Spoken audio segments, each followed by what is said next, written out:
ಲೋಕಸಭಾ ಕ್ಷೇತ್ರದ ಎಲ್ಲ ಕನ್ನಡಿಗರಿಗೂ ರಾಜ್ಯೋತ್ಸವ ಶುಭಾಶಯಗಳನ್ನು ಕೋರ್ತಾ ಇವತ್ತು ನಮ್ಮ ಯಲಹಂಕ ತಾಲೂಕು ಆಡಳಿತ ಮಂಡಳಿ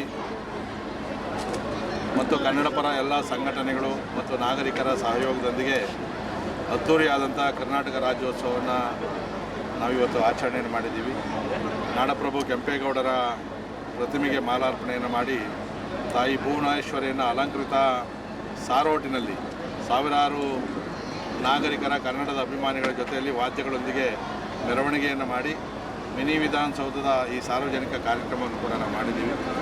ಇಲ್ಲಿ ನಮ್ಮ ಕನ್ನಡದ ಇತಿಹಾಸವನ್ನು ತಿಳಿಸುವಂಥ ಪ್ರಯತ್ನವನ್ನು ಮಾಡಿದ್ದೀವಿ ಮತ್ತು ಎಲ್ಲ ಕೂಡ ಗಣ್ಯರಿಗೆಲ್ಲ ಕೂಡ ಕನ್ನಡದ ಪುಸ್ತಕಗಳನ್ನು ಕೂಡ ವಿತರಣೆಯನ್ನು ಮಾಡಿ ಇತಿಹಾಸವನ್ನು ತಿಳ್ಕೊಳ್ಳುವಂಥ ಒಂದು ಪ್ರಯತ್ನವನ್ನು ಕೂಡ ನಾವು ಮಾಡಿದ್ದೀವಿ. ಕೇವಲ ಇದು ಒಂದು ದಿನದ ಕನ್ನಡದ ಸಂಭ್ರಮ ಆಗಬಾರ್ದು. ಪ್ರತಿನಿತ್ಯ ಕೂಡ ನಾವಿರೋದೇ ಕರ್ನಾಟಕದಲ್ಲಿ, ಇಲ್ಲಿ ಜಲ ನೆಲ ಎಲ್ಲವನ್ನು ಕೂಡ ಉಪಯೋಗಿಸ್ಕೊತೀವಿ. ಭಾಷೆಯನ್ನು ಕೂಡ ನಾವು ಮೂಲತಃ ಇಲ್ಲೇ ಭಾಷಿಕರಾಗಿದ್ದು ಕೂಡ ನಾವು ನಮ್ಮ ತಾಯಿಯನ್ನು ನಮ್ಮ ತಾಯಿ ನೆಲವನ್ನು ಮರೆತರೆ ನಾವೆಲ್ಲ ಒಂದು ಕಡೆ ದ್ರೋಹವನ್ನು ಮಾಡಿದಂಗೆ ಆಗ್ತದೆ.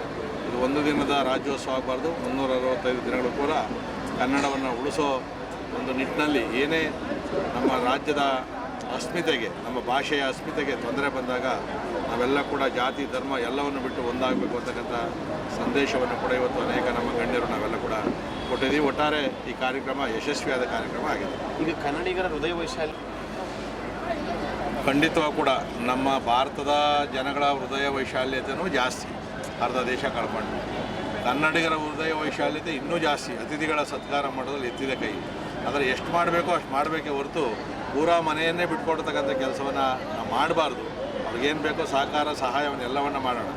ಆದರೆ ನಮ್ಮ ಸಂಸ್ಕೃತಿಗೆ ನಮ್ಮ ರಾಜ್ಯದ ಅಸ್ಮಿತೆಗೆ ಧಕ್ಕೆ ಬಂದಂಥ ಸಂದರ್ಭದಲ್ಲಿ ನಿರ್ದಾಕ್ಷಿಣ್ಯವಾಗಿ ಅದನ್ನು ತಡೆಯುವಂಥ ವಿರೋಧಿಸ್ತಕ್ಕಂಥ ಕೆಲಸವನ್ನು ನಾವು ಮಾಡಬೇಕು.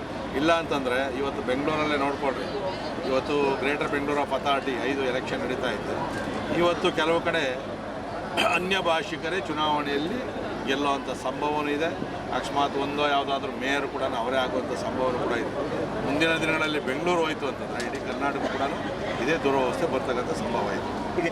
ಮಾನ್ಯ ಶಾಸಕರಾದ SR ವಿಶ್ವನಾಥ್ ಸಾಹೇಬ್ರು ಅವರ ನಾಯಕತ್ವದಲ್ಲಿ ಅವರ ನಿರ್ದೇಶನದಂತೆ ಒಂದು 10 ದಿನಗಳ ಮುಂಚೆ ಒಂದು ಪೂರ್ವಭಾವಿ ಸಭೆ ಮಾಡಿದ್ವಿ.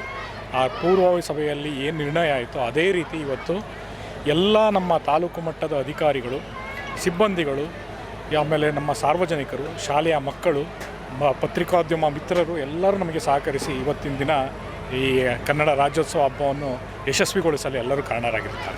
ಹೇಗೆ ನಡೀತು ಸರ್? ಎಲ್ಲಿ ಪ್ರಾರಂಭ? ಈಗ ನಾವು ಇವತ್ತು ಬೆಳಗ್ಗೆ 8:30ಗೆ ನಾವು ಹೇಳಿದ್ವಿ.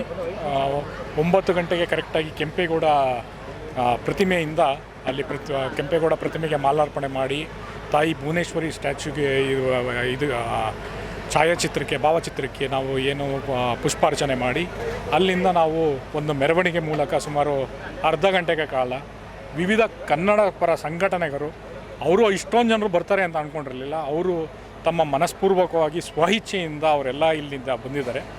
ಅಲ್ಲಿಂದ ಬಂದು ನಾವು ತಾಲೂಕು ಕಚೇರಿಯಲ್ಲಿ ಒಂದು ಸಾಂಸ್ಕೃತಿಕ ಕಾರ್ಯಕ್ರಮ ವೇದಿಕೆಯಲ್ಲಿ ಕೆಲವು ಸಾಂಸ್ಕೃತಿಕ ಕಾರ್ಯಕ್ರಮಗಳು ಅದಾದಮೇಲಿಂದ ನಮ್ಮ ಕನ್ನಡದ ಭಾಷೆ, ನೆಲ, ಅದ್ರ ಬಗ್ಗೆ ಒಂದು ಹಿರಿಮೆಯನ್ನು ಇಲ್ಲಿ ತೋರಿಸ್ಕೊಟ್ಟಿದ್ದೀವಿ.